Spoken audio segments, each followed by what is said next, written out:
Assalamualaikum warahmatullahi wabarakatuh. Perkenalkan, nama saya Fatia Nurfaiza Syipani dengan NIM 1930901186. Saya di sini akan menjelaskan materi dalam mata kuliah Psikologi Komunitas dengan dosen pengampu Buya Irido Panireza, SPSI MASI. Baiklah, saya di sini akan menjelaskan mengenai materi organisasi dan perilaku komunitas. Yang pertama yaitu adalah pengertian dari organisasi. Organisasi yaitu adalah sebuah wadah untuk sekumpulan orang yang bekerjasama secara rasional serta sistematis yang terpimpin ataupun terkendali untuk mencapai tujuan tertentu yang memanfaatkan sumber daya yang ada di dalamnya. Adapun tujuan dari organisasi yaitu yang pertama untuk meningkatkan kemandirian atas kemampuan dari sumber daya yang dimiliki. Dua yaitu memiliki wadah yang digunakan untuk individu yang memang ingin memiliki jabatan, penghargaan, serta pembagian kerja yang jelas. Yang ketiga yaitu wadah yang digunakan untuk memiliki pengawasan dan kekuasaan untuk membantu setiap individu yang ada di dalamnya agar dapat meningkatkan pergaulan serta memanfaatkan waktu luang secara lebih optimal dan serta bermanfaat. Dan yang terakhir yaitu merupakan sebuah wadah yang membantu mencari keuntungan bersama-sama dengan kerja sama yang sudah terbagi dengan baik. Adapun ciri-ciri orang yang berorganisasi yaitu yang pertama sekumpulan orang. Organisasi yaitu harus terdiri dari 2 orang atau lebih yang sadar dalam membentuk organisasi yang sama dan terbentuknya suatu kelompok. Yang kedua yaitu memiliki tujuan bersama.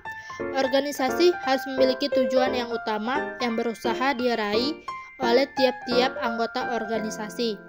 Yang ketiga yaitu adanya kerjasama antar kelompok dan berkoordinasi satu sama lain untuk mempermudah dalam mencapai suatu tujuan tertentu. Yang keempat yaitu memiliki aturan. Organisasi formal harus memiliki aturan atau batasan-batasan tertentu yang harus dipatuhi dan ditetapkan pada tiap anggota organisasi. Perilaku komunitas.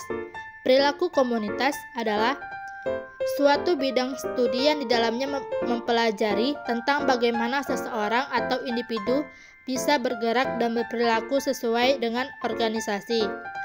Perilaku individu adalah suatu studi terkait kepribadian individu, pembelajaran, sikap, motivasi, dan juga kepuasan kerja. Ada beberapa pembagian dari individu yaitu perilaku individu adalah suatu studi terkait kepribadian individu, pembelajaran, sikap, motivasi, dan juga kepuasan kerja. Adapun beberapa perilaku individu.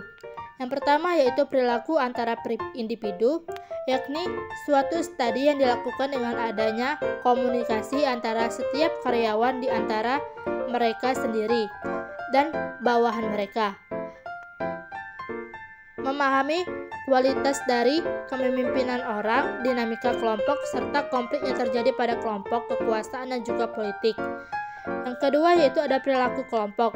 Perilaku kelompok ini akan mempelajari terbentuknya suatu organisasi, struktur organisasi, efektivitas organisasi, dan juga berbagai upaya kelompok yang dilakukan untuk bisa mencapai suatu tujuan organisasi.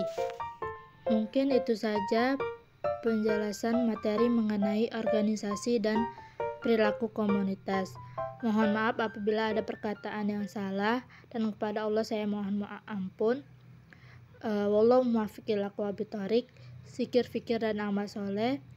Wassalamualaikum warahmatullahi wabarakatuh.